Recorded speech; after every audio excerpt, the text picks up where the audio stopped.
Magandang araw mga kaibigan. Bigyan natin ng reaction, opinion itong post ng Hello Pinas. Title, Suportado ni Flavi, si Father Flavi Villanueva. Sa gitna ng usapin sa disinformation, nagbigay ng matapang na pahayag si Father Flavi Villanueva bilang suporta sa Bisayang vlogger na si Lovely Granada. Ayon sa pare, malinaw ang kanyang paninindigan. Binigyan din niya na dumarami na ang mga Pilipinong nagiging mulat at handang manindigan para sa katotohanan sa kabila ng mga hamon sa impormasyon sa kasalukuyan. Ito ang payag ng pare. Lovely Granada is like a voice crying out in the wilderness of systematic lies and disinformation. Saludo sa inyong tinig, tindig at tapang. Lovely Granada, hindi ka nag-isa. Madami ng mulat at tumitindig para sa katotohanan. Wow naman! Galing! So, tanong, gaano ba kadami ang followers ni Lovely Granada? Kasi sabi dito, marami ng mulat at tumitindig sa katotohanan.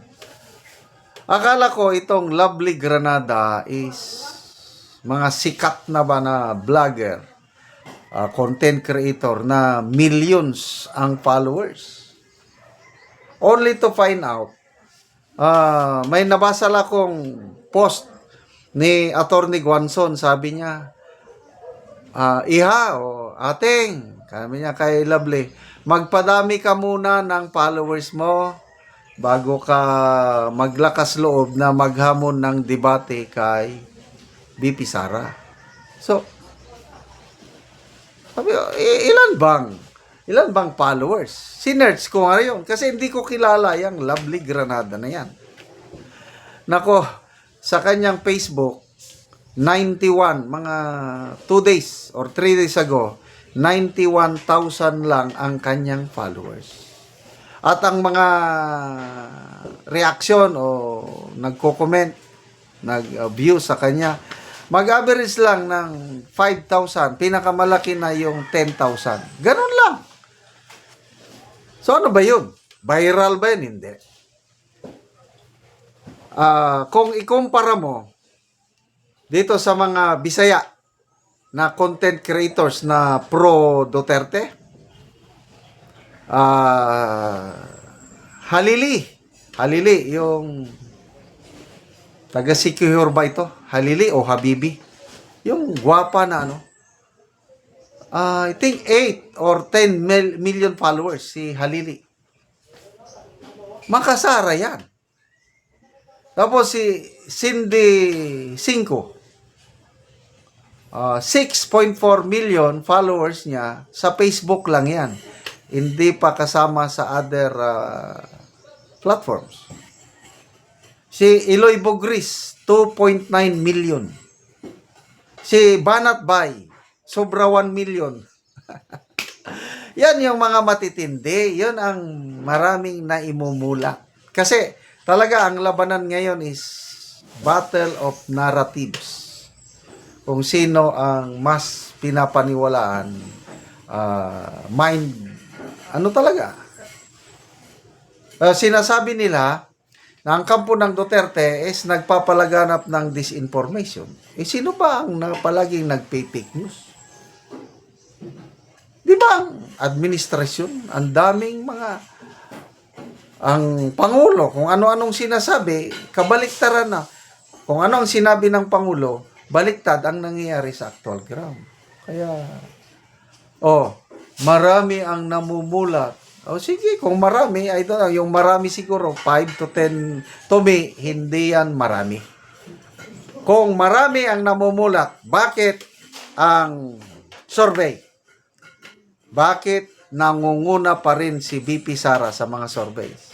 Bakit ang administrasyon o bakit ang mga kakamping nangungulilat sa mga survey? Ibig sabihin, mas marami ang naniniwala kay BP Sara. Dahil nangunguna siya sa lahat ng mga surveys. Pinaka-latest survey ng Tangerine, 48% ang voters preference ni BP Sara. Si Madam Lenny, ano lang, 28%. Si John Vic Rimulya, 1.7%. Si Risa Ontiveros, 2.7%. Oh. So itong Lovely Granada, sino bang sinusuporta niya? Kakamping at saka Marcos. O bakit? Nasa kulela. 2.7 lang si Hontiveros. O kahit pagsama-samahin mo. Lenny, Hontiveros, John Vic, hindi nila kayang tapatan yung 48% ni BP Sara. Kaya tingnan nyo, yung sinasabi yung dumarami.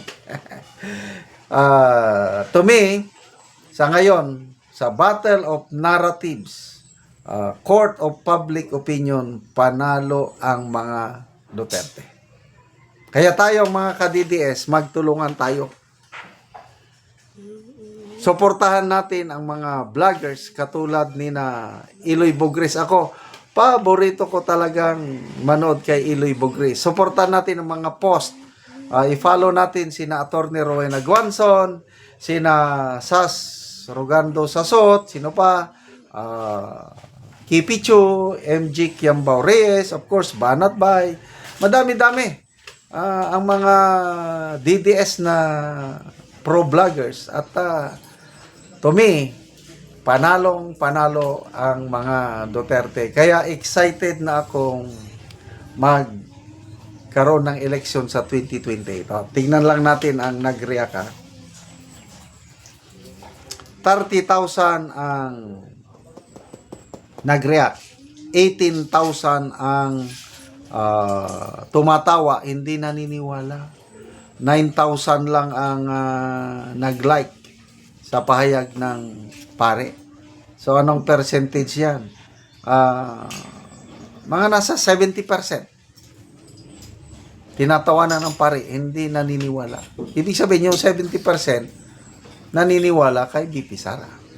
Kaya salamat mga kaibigan sa inyong pagsubaybay sa ating channel. Nakakatulong kayo ng malaki sa tribong Talandig ng Bukidnon dahil ang income natin sa channel na ito is pantulong po sa tribo. Namimigay tayo ng libreng yero at pako para makapagpatayo naman sila ng mas maayos na tirahan. Panoorin ninyo ang video na ito. Manani ang matagaan og yero. So mag-atop na siya karon kay matagaan man namo siya gyero. Amos siyang gitagaan para kay maayuhan ang ilang balay nga guba na. So mo ni ang kahimtang nila diri sa abuhan. So gisapahan na lang og banig nga aron dili motulo ang ulan. So gipangsapahan na lang gyud.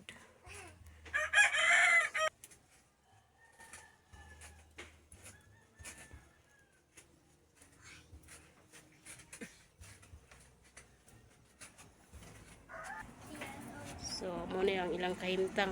So, ginapuyan pa ni nila. So, kung ulan, so, tulo na gid kaayo. So, gituluan na gid kaayo kung muulan. So, karon pila na ikatuig ining balay nga nung tuluan naman kaayo. 5 So, 5 years na kay anak. na So, pila ka buki mong anak? 2. So, 2 imong anak. Salamat sa Ginoo nakapatok net karon. Oh, so makatop na gid mo karon kay natagaan mo gyero.